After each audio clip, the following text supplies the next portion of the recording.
നമുക്ക് ഇന്ന് ഈ സൗകര്യങ്ങളൊക്കെ ഒരുക്കി തന്ന അട്ടപ്പാടിയില് വളരെ വർഷങ്ങളായ മുമ്പ് വന്ന് തീർത്തും ഇന്ത്യയിൽ പരിചിതമില്ലാത്ത ഒരു കൃഷി ചെയ്ത് ഈ അട്ടപ്പാടിയെയും ഒപ്പം തന്നെ കേരളത്തെയും ലോകത്തിന്റെ മാർക്കറ്റിൽ പ്രതിനിധാനം ചെയ്യുകയും അത് വളരെ നല്ല രീതിയിൽ ലാഭകരമാക്കുകയും ചെയ്തിട്ടുള്ള നമ്മുടെ കുമാരേട്ടനെ നമുക്ക് ഒരു മിനിറ്റ് കേൾക്കാം.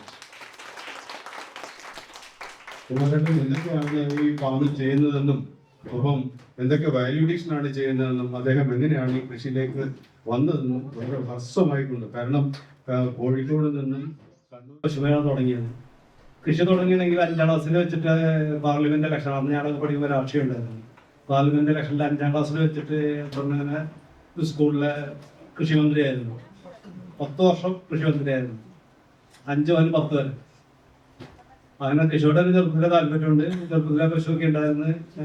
അത് കഴിഞ്ഞ് കുറെ കാലം വിദേശത്തായിരുന്നു. അവിടെ നിന്ന് വന്നിട്ട് കൃഷി ചെയ്യാൻ വേണ്ടി തന്നെ സ്ഥലം എടുത്തതും കൃഷി തുടങ്ങിയതൊക്കെ അങ്ങനെയാണ്. അപ്പോൾ ഇവിടെ ഇപ്പോൾ 67 വെറൈറ്റി ഫ്രൂട്ട്സുകൾ കൃഷി ചെയ്യുന്നുണ്ട്. അത് ഒന്നും ഞാൻ നേഴ്സറിയിൽ നിന്ന് മേടിച്ചിട്ടുള്ളതല്ല, എല്ലാം അതാത് സ്ഥലങ്ങളിൽ നിന്ന് തന്നെ കളക്ട് ചെയ്തിട്ടുള്ളതാണ്. നേഴ്സറിയിൽ നിന്ന് മേടിച്ചത് നമ്മൾ കൂടുതൽ പറ്റിക്കപ്പെടുകയാണ് ചെയ്യുന്നത്. പിന്നെ തേൻ്റെ പ്രോസസ്സിംഗ് യൂണിറ്റ് നമ്മൾ തുടങ്ങിയിട്ടുണ്ട്. തേൻ പ്രോസസ്സ് ചെയ്യുന്നുണ്ട്. തേൻ ഇവിടെ തന്നെ വെട്ടി വെച്ചിട്ട് കാട്ടുതേൻ നമ്മൾ ഇവിടെ തന്നെ വെച്ച് കളക്ട് ചെയ്യുന്നതാണ്. ആദിവാസികളിൽ നിന്ന് കളക്ട് ചെയ്യുന്ന പ്രോസസ്സിംഗ് യൂണിറ്റ്. ആ കാണുന്നത് ആ വിഷയമാണ് പ്രോസസ്സിംഗ് യൂണിറ്റ്. കാണുമ്പോൾ വളരെ ചെറുതാണ്. 17 ലക്ഷം രൂപയാണ് അതിന്റെ വില. ഫുൾ ഓട്ടോമാറ്റിക്കാണ്. 17 ലക്ഷം അതിന്റെ വില. ഇപ്പുറത്തിരിക്കുന്ന തേനാണ്. ടമ്മിലൊക്കെ വെച്ചിട്ടുള്ളത് പ്രസൂർ ചെയ്ത തേനാണ്. കഴിഞ്ഞ വർഷം എടുത്തിട്ടുള്ളത്. പിന്നെ തേനിന്റെ നമ്മള് കാന്താരി തേനും കൊളസ്ട്രോൾ കുറയ്ക്കാനായിട്ട് മെഡിസിൻ വാല്യൂ കൊളസ്ട്രോൾ കുറയ്ക്കാനായിട്ട്, ഇഞ്ചി തേൻ, ചുമ കഫക്കെട്ട് കുറയ്ക്കാനായിട്ട്, വെളുത്തുള്ളി തേൻ, ഗ്യാസ് ട്രബിളിനുള്ളത്, പിന്നെ മാതളം, ബ്ലഡ് ശുദ്ധീകരിക്കുക. ഫ്രൂട്ട്സ് കൂടുതലും ഞങ്ങൾ കയറ്റി അയക്കുകയാണ് ചെയ്യുന്നത്. നമ്മുടെ ഇവിടെ ഞാനതുകൊണ്ട് കർഷകരോട് ഞാൻ എപ്പോഴും പറയുന്നതാണ്, നമ്മള് വെറൈറ്റി അല്ലെങ്കിൽ ചെയ്യുക. വീടുകളിലൊക്കെ എല്ലാവരും നമ്മൾ പാരമ്പര്യം ചെയ്യുമ്പോൾ എല്ലാം പഴയ കൃഷി എല്ലാവരും ചെയ്യുന്നു. അച്ഛൻ ചെയ്യുന്ന കൃഷിന്റെ മക്കൾ ചെയ്യുന്ന, അല്ലെങ്കിൽ കുമാർ ചെയ്യുന്ന കൃഷിന്റെ മക്കളിൽ കൈമാറി വരുന്നു. അതിൽ നിന്നൊരു മാറി നമ്മൾ അഗ്രി ബിസിനസ്സിലേക്ക് തിരിയണം. എൻ്റെ അത് ഞാൻ അഗ്രി സംസ്കാരം, അഗ്രികൾച്ചറല്ല. നമ്മളൊക്കെ എല്ലാം അഗ്രികൾച്ചറല്ല, അഗ്രി സംസ്കാരം പറയുന്നത്. ഞാനല്ല, അഗ്രി ബിസിനസ്സാണ്. മാക്സിമം നമ്മൾ ഇതുകൊണ്ട് ഇവിടെ തന്നെ ഒരു 6.5 കോടി രൂപ ഇവിടെ ചെലവാക്കിയിട്ടുണ്ട്. അപ്പോൾ നമ്മൾ അഗ്രി സംസ്കാരം പറഞ്ഞു പറഞ്ഞാല് മക്കൾ പട്ടിണിയും. അതുകൊണ്ട് നമുക്ക് ഇവിടെ നമ്മൾ കാണുമ്പോൾ അതിന് ഓരോന്നോടെ വിശദീകരിച്ച് തരാം. കൂടുതൽ സംസാരിക്കുകയാണെങ്കിൽ അവിടെ നിന്ന് തുടങ്ങി അവിടെ നിന്ന് അവസാനിക്കുന്ന പറയുമ്പോൾ 12 ഏക്കർ ചെയ്യുന്ന 60 ഏക്കർ 59 സെന്റ് 55 സെന്റ് കറക്റ്റായിട്ട് 59 ഏക്കർ 55 സെന്റ് കറക്റ്റായിട്ട് പോകാൻ വേണ്ടി 3 സ്ഥലത്തായിട്ടാണ് ഇവിടെ വെറൈറ്റി ഫ്രൂട്ട്സ് ചെയ്യുന്നത്. വേറെ സ്ഥലത്ത് മാവും മാംഗോസ് അതപ്പോഴാണ് ചെയ്യുന്നത്. 2600 മാവ് ഓടിയുണ്ട്. എല്ലാം ഫ്രൂട്ട്സ് എക്സ്പോർട്ടിംഗ് ആണ് മെയിനായിട്ട് ചെയ്യുന്നത്. കൂളർ, അതിന് വലിയ കൂളർ, ഒരു 10 ടണ്ണിന്റെ കൂളർ, 15 ടണ്ണിന്റെ കൂളർ, അങ്ങനെ 2 കൂളറിൽ വെച്ചിട്ടാണ് നമ്മൾ കേക്ക് ആയിട്ടുള്ളത്. 150 ഗ്രാം തേനും, അതേപോലെ നമ്മളിവിടെ കൃഷി ചെയ്യുന്ന കടുക്, അട്ടപ്പാടി കടുക് കൃഷി ചെയ്യുന്ന എല്ലാം കൃഷി ചെയ്യുന്നുണ്ട്. പച്ചക്കറി കൃഷി ചെയ്യുന്നത് എന്തൊക്കെയാണ് എന്നൊന്നും പറഞ്ഞു കാണാൻ പോകുന്ന കാര്യമാണ്.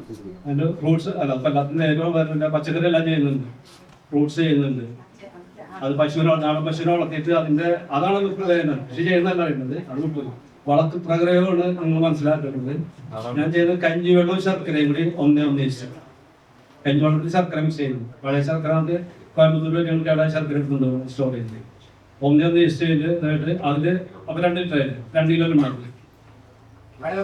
കടലപ്പിണ്ണ പൊളിപ്പിച്ചിട്ട് നമ്മള് ചാണകം പശുവിന്റെ തോടാണ് തൊടുത്ത് കഴുകിയിട്ട് 35,000 ഗ്യാലറിന്റെ ടാങ്കിലിട്ട് ഡംപ് ചെയ്യുന്നു. അതിലേക്ക് ഈ ചാണകം കടലപ്പിണ്ണ കൂടി മിക്സ് ചെയ്തിട്ടിട്ട് ഒരാഴ്ച ഇടും. എന്നിട്ട് വലിയ മോട്ടർ അടിച്ച് അതിലേക്ക് നിറയ്ക്കുകയും അപ്പൊ മോട്ടർ ഇത് കറക്കാനുള്ളൊരു സിലർ പമ്പ് വെച്ചിട്ടുണ്ട്. അത് മിക്സ് ചെയ്തിട്ട് അതാണ് നനച്ചു കൊടുക്കുന്നത്, വളമായിട്ട് ചെയ്തു കൊടുക്കും. പിന്നെ കോഴിവളം, ആട്ടുകാട്ടം, ഡ്രാഗൺഫ്രൂട്ടൊക്കെ അത് എല്ലാത്തിനും ചെയ്യുന്നുണ്ട്. കോഴിവളം, ആട്ടുകാട്ടം, പശുവിനൊക്കെ വാങ്ങിച്ചിട്ട് എന്ത് ചെയ്യുന്നു. മെയിനായിട്ട് ചെയ്യുന്നത് ഈ ഇതാണ് ചെയ്യുന്നത്. മരുന്ന് ഒന്നും ഇതുവരെ ഉപയോഗിച്ചിട്ടില്ല, ഒരു മരുന്ന് ഉപയോഗിച്ചിട്ടില്ല. അതായത് കേരള അതൊരു വാഴ കേരളയും എനിക്ക് ചാലക്കുടിയിൽ ആളെ പേരറിയില്ല. ഇവിടെ വന്നിട്ടുണ്ട്. ചാലക്കുടി പുള്ളി ഒരു 50 തൈ തന്നതാണ്.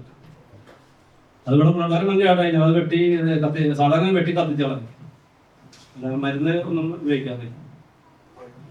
ഇപ്പൊ ഞാൻ കൃഷി ചെയ്ത് കടുകും ഇവിടെ തരാൻ നിങ്ങൾക്ക് ഓരോ പാക്കറ്റും തന്നെ സാധനം തരുന്നുണ്ട്. ചെയ്യുന്നുണ്ട്, അതെല്ലാം ചെയ്യുന്നുണ്ട്. മാറി മാറി മാറി എൻ്റെ ഓരോ സീസണിൽ വരുന്നത് ഓരോ സീസണിൽ മാറി മാറി. ഇപ്പൊ ഇടാൻ പോകുന്നത് 3 സ്ഥലത്തായിട്ടാണ് ചെയ്യുന്നത്. 3 സ്ഥലങ്ങൾ, അതായത് ഓരോ സ്ഥലത്ത് മാറി മാറി സ്ഥലത്തിന്റെ സൗകര്യം കൂടി നോക്കിയിട്ട്. ഇല്ല, ചെറുതാൻ പെട്ടിണ്ട്. ചെറുതാനുണ്ടോ ചില ഉണ്ട്.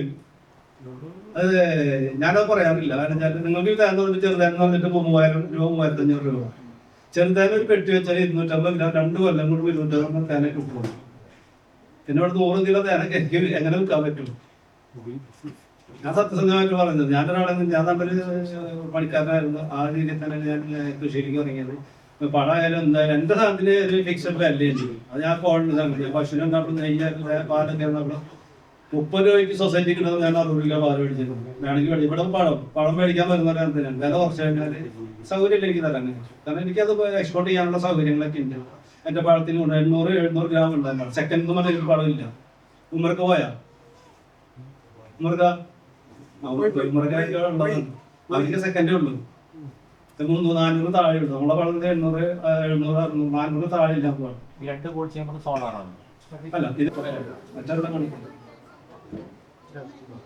നമുക്ക് ഫാമിൽ പോയി കണ്ടു കഴിഞ്ഞിട്ട് കുമാരേട്ടൻ്റെ അടുത്ത് എന്തെങ്കിലും ഇന്ററാക്ഷൻ ഒരു സമയം തരും.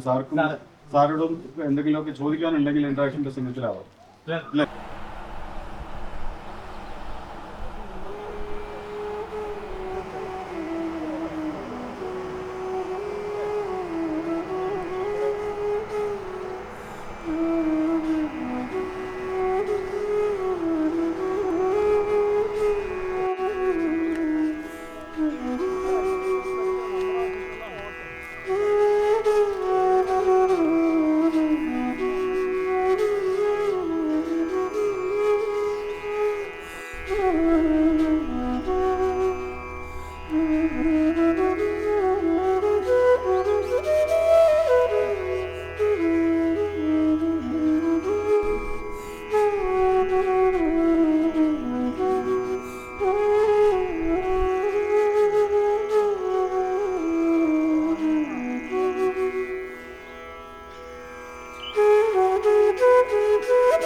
നമ്മൾ കഴിക്കേണ്ടത്.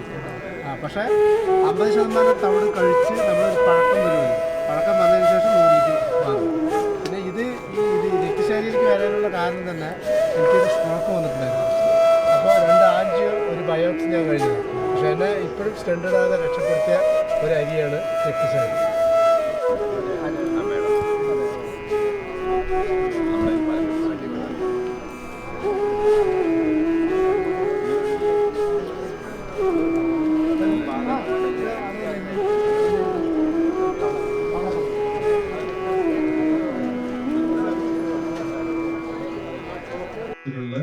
തേനും ഇവിടെ അദ്ദേഹം തന്നെ ഉണ്ടാക്കിയിട്ടുള്ള മുളകിന്റെയും വഴുതനയുടെയും തക്കാളിയുടെ തൈയും കൂടെ നമുക്ക് എല്ലാവർക്കും വേണം.